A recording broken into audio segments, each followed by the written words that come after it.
बिस्मिल्लाहिर्रहमानिर्रहीम बिस्मिल्लाहिर्रहमानिर्रहीम अस्सलामु अलैकुम वरहमतुल्लाहि वबरकातुहू। क्लास कैसे हैं आप बेटा? आज हम फार्माकोग्नोसी का लेक्चर नंबर 11 स्टार्ट करने जा रहे हैं। पेज नंबर है 32। लास्ट टाइम हमने एंजाइम्स फंक्शन को डिस्कस किया डिटेल में। आज हमारे पास पापेन है। Papain enzymes present in the leaves, roots and fruit of papaya plant that catalyses the breakdown of protein by hydrolysis, addition of water molecule. Water molecule को add करते हुए जो प्रोटीन है, प्रोटीन की क्या करते हैं? हाइड्रोलिसिस करते हैं।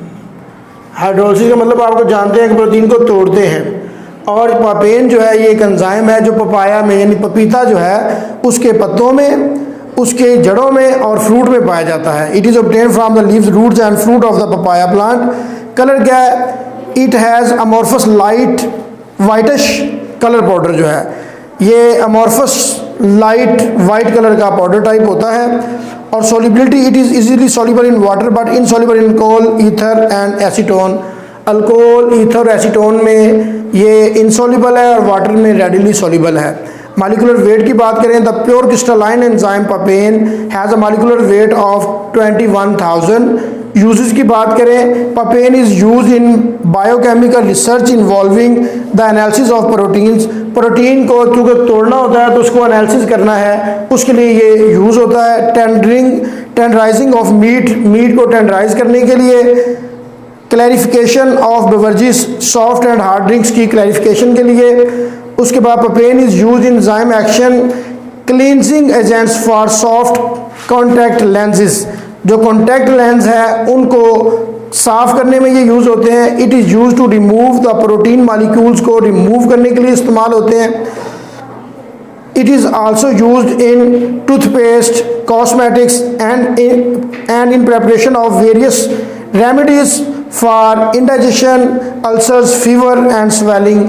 ये 4 किस्म की बीमारियां जो बताई गई हैं, इंजेक्शन है, अल्सर है, फीवर है और स्वेलिंग में इसको इस्तेमाल किया जा सकता है। आगे है separation and isolation of plant constituents. एक प्लांट जो है उसको आइसोलेट करना और सेपरेट करना।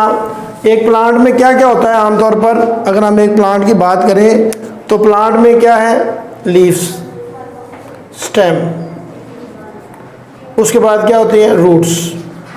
चाहे फ्लावरिंग प्लांट है चाहे नॉन फ्लावरिंग प्लांट है, ये चीज़ें पाई जाती हैं। पढ़ते हैं आज बुक में क्या है। Medicinal plant contains number of constituents located in different concentration in different parts of it. The plants are also very complex in nature and method for separation and isolation depending on it. Various steps are involved in the isolation of chemical constituents. Extraction is the most important. सबसे पहला क्या करेंगे? Extract बनाना, extraction. First method है extraction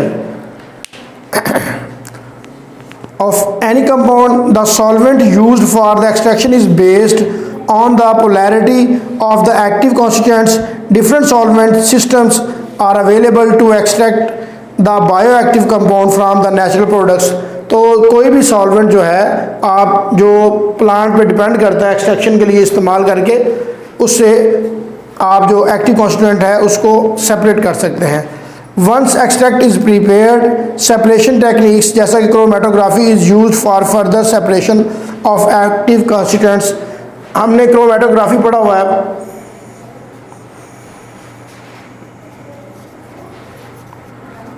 chromatography क्या है जी? Separation technique है जो active constituents को सेपरेट करने में इस्तेमाल होती है। Chromatography and extraction are two most common processes used to isolate or separate the plant constituents.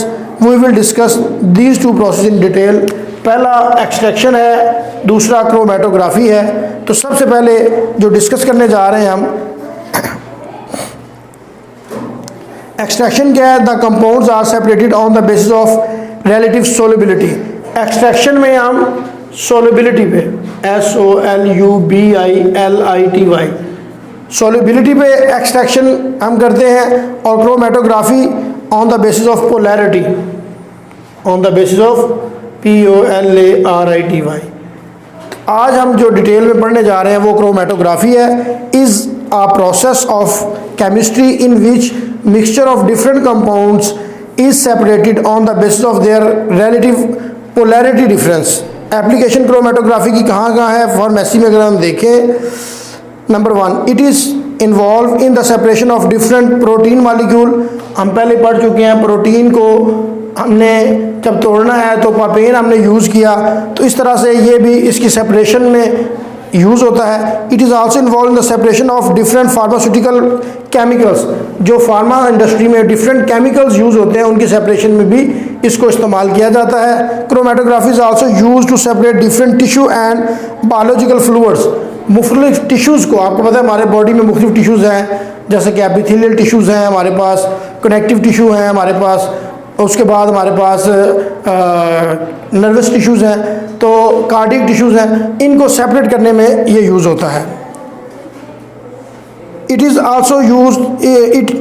Also an important technique use to analysis of medicine. Medicine को analysis करने में भी ये यूज़ होता है। Environmental protection agencies are use chromatography to test drinking water and to monitor air quality. हमारी air की quality को और पानी जो पीने वाला है उसकी क्वालिटी को ये जो हमारे इन्वायरमेंटल प्रोटेक्शन एजेंसी है, जिसे EPA भी कहते हैं, इन्वायरमेंटल प्रोटेक्शन एजेंसी, वो ऐसे इसको यूज़ करते हैं।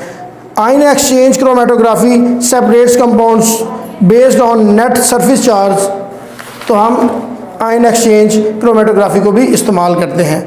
अब इसमें डिफरेंट जो फेजेस हैं उनको डिस्कस करते हैं कि इसमें कौन कौन सी फेजेस इन्वॉल्व होती हैं क्रोमेटोग्राफी में। तो पहली जो फेज़ है उसे स्टेशनरी फेज़ कहते हैं, जो मूव नहीं करती, जो स्टेशनरी खड़ी रहती है। द फेज और components of chromatographic procedure that are non mobile phase और fixed is non as stationary, जो मूव नहीं करते। वो कौन कौन सी चीज़ें हैं जी? क्रोमेटोग्राफी पेपर है, टेल है, मैग्नीशियम ऑक्साइड है, एल्यूमिनियम ऑक्साइड है, एक्टिवेटेड चारकोल है, ये उसकी एग्जाम्पल। जी बच्चों, जो हम क्रोमेटोग्राफी पढ़ रहे थे उसके अंदर डिफरेंट फेजेस हैं। तो सबसे पहले जो फेज़ है उसको हम बोलते हैं स्टेशनरी फेज़। स्टेशनरी फेज़ वो फेज़ है जो फिक्स्ड है, मूव नहीं करती। पढ़ लेते हैं इसकी डेफिनेशन। द फेज और components of chromatographic procedure that are non mobile phase और fixed is non as stationary phase. Example क्या है? क्रोमेटोग्राफी पेपर है, टेल है, मैग्नीशियम ऑक्साइड है, एल्यूमिनियम ऑक्साइड है और एक्टिवेटेड चारकोल है। ये क्या है? स्टेशनरी फेज के तौर पर इस्तेमाल होते हैं। मोबाइल फेज की बात करें, this is the phase of components of chromatography procedure which has ability to move. For example solvent use in paper chromatography में जो सॉल्वेंट यूज़ हो रहा है वो मोबाइल फेज होती है। The most popular mobile phase is use in chromatography कौन कौन सी है जी? पेट्रोलियम ईथर है, प्रोपानोल है, इथानोल है और एसीटोन है। तो मोबाइल फेज जो मोबाइल है, मूवेबल है, और जो स्टेशनरी फेज जो फिक्स्ड है। ये आपने याद रखना, दोनों में डिफरेंस। और आगे RF वैल्यू, जिसको हम RF से मुराद क्या होता है? रिटेंशन फैक्टर क्या है? द रिटेंशन फैक्टर यानी RF is a quantitative indication of how far a particular compound travels in a particular solvent. If the RF value for the unknown compound is close or the same as the RF value of the known compound, then the two compounds are most likely similar or identical. अगर RF value जो है, retention factor जो है, वो non जो हमारे पास चीज़ है उसका और अननोन जो सैंपल है उसका बराबर आ जाए तो इसका मतलब हम कहते हैं ये सिमिलर है या आइडेंटिकल है।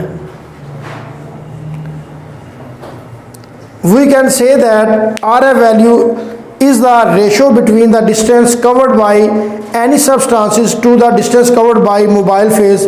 तो कोई जो कंपाउंड आप जिसको आप अननोन है मालूम करना चाह रहे हैं, जितना सॉल्वेंट जो है मूव करेगा उसके साथ उसको आप कंपेयर कर लेंगे, उसकी रेशो ले लेंगे। एक तरफ आप नॉन ले लेंगे, रेशो अननोन। इस तरह से RF की वैल्यू हमारे पास आ जाएगी कि कितनी है। अब RF किसके बराबर है जी? Distance covered by substance over distance covered by solvent. जो सॉल्वेंट है सबसे पहले क्या है? Covered by distance covered by unknown. जो सब्सटेंस है जो आप यूज़ कर रहे हैं और आगे डिस्टेंस कवर्ड बाय सॉल्वेंट, यही चीज़ इस रेशो फॉर्म में भी लिख सकते हैं। तो आज जो हमने पढ़ा है बेटा, आज हमने पापेन को डिस्कस किया और पापेन के बाद हमने क्रोमेटोग्राफी में हमने मोबाइल फेज़ और स्टेशनरी फेज़, देन हमने RF वैल्यू को डिस्कस किया। आज का लेक्चर इतना ही है, इसको पढ़िएगा, याद करिएगा, समझ ना आए तो पूछिएगा। साथ साथ मैं बताता रहता हूँ कि आपको जो लेक्चर दिया जा रहा है उसको साथ साथ याद करते जाएं, ताकि रिवीजन के टाइम जो है थोड़ी सी स्पीड भी आप होगी, और आपको अगर जिस चीज़ की समझ नहीं आई होगी आपने अंडरलाइन किया होगा तो आप उसका फीडबैक ले सकेंगे। अपना बहुत ख्याल रखिएगा। अल्लाह हाफिज़।